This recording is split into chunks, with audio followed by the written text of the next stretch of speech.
ইন্ডিয়ার যেটা উচিত হবে, তারা ওই ব্যক্তি কেন্দ্রিক সম্পর্কের কথাটা তো তারা সবসময় ভাবতো, ব্যক্তি এবং দল। প্রথম ছিল হাসিনাকে রাখতে হবে, আর দ্বিতীয় হলো সরকারটা আওয়ামী লীগ সরকার থাকতে হবে।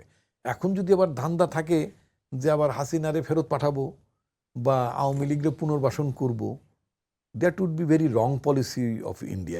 এটা এইরকম মাথায় এই ধরনের এজেন্ডা রেখে যদি তারা সম্পর্ক উন্নয়ন করার কথা ভাবে, তাহলে এটা মানে সম্পর্ক উন্নয়ন হবে না। মনে রাখতে হবে, সরকারের সাথে সম্পর্ক উন্নয়ন করে কিন্তু আসলে সম্পর্ক উন্নয়ন হয় না। জনগণের মধ্যে যদি ভেতরে ক্ষোভ থাকে, ক্রোধ থাকে, রাগ থাকে, যেমন আপনি দেখবেন, মানে আমি অনেকবার চিন্তা করি হোয়াই বাংলাদেশের পিপুল আর সো এন্টি ইন্ডিয়ান, কেন এত এন্টি ইন্ডিয়ান। এটা ইন্ডিয়ান আলারাও তারাও অ্যানালাইজ করেছে।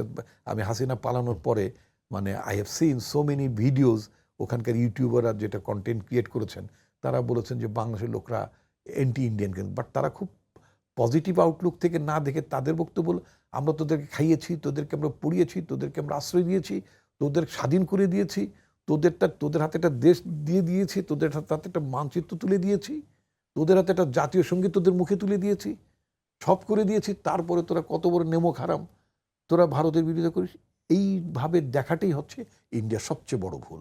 তারা আমাদের মুখে জাতীয় সঙ্গীত তুলে দেয়নি, তারা আমাদের আশ্রয় দিয়েছে, নিঃসন্দেহে মুক্তিযুদ্ধের সময় তারা আমাদের আশ্রয় দিয়েছে, বাট সেখানে তাদের একটা গ্রেটার ইন্টারেস্ট আছে।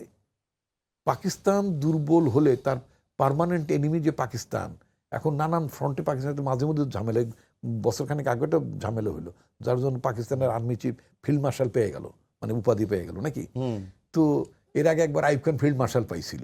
ইন্ডিয়ার সাথে ঝামেলা হলে একটা করে ফিল্ড মার্শাল পায় পাকিস্তান, ইন্ডিয়াও পায় মাঝে মধ্যে নাকি। এখন কথা হচ্ছে কি, ইন্ডিয়াকে ভাবতে হবে যে 1971 সালের মুক্তিযুদ্ধটা বাংলাদেশের জনগণের মুক্তিযুদ্ধ ছিল।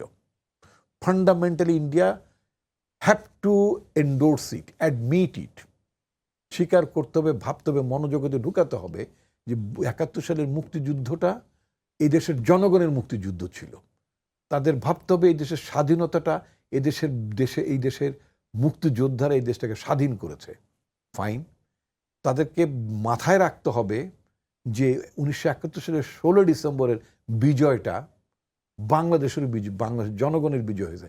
হ্যাঁ, পৃথিবীতে যাবতীয় যা কিছু ভালো ভালো হয়, অর্জন হয়, সেটা কি ভাগিদার না নাকি? ইন্ডিয়া ভাবতে পারে যে বাংলাদেশ আমাদের পার্শ্ববর্তীতে এই দেশটা স্বাধীন হয়েছে, আমরা তাদের সহযোগিতাতে আমরা তাদেরকে আশ্রয় দিয়েছি, এবং সেখানে আমাদের সোলজারও অংশগ্রহণ করেছিল শেষমেশ, ফাইন। মুক্তিযুদ্ধটা বাংলাদেশের ছিল, বিজয়টা বাংলাদেশের জনগণের ছিল, এই বিজয়টা আমরা উদযাপন করি। বিষয়টা এইভাবে নিলে কিন্তু সমস্যাটা থাকে না। কিন্তু আপনি বারবার যখন এই দেশের মানুষকে মনে করিয়ে দেবেন যে সব আপনার দেয়া জিনিস, আমি খালি ভোগ করি মাত্র, তাহলে এতে কি সম্পর্ক উন্নয়ন হবে না।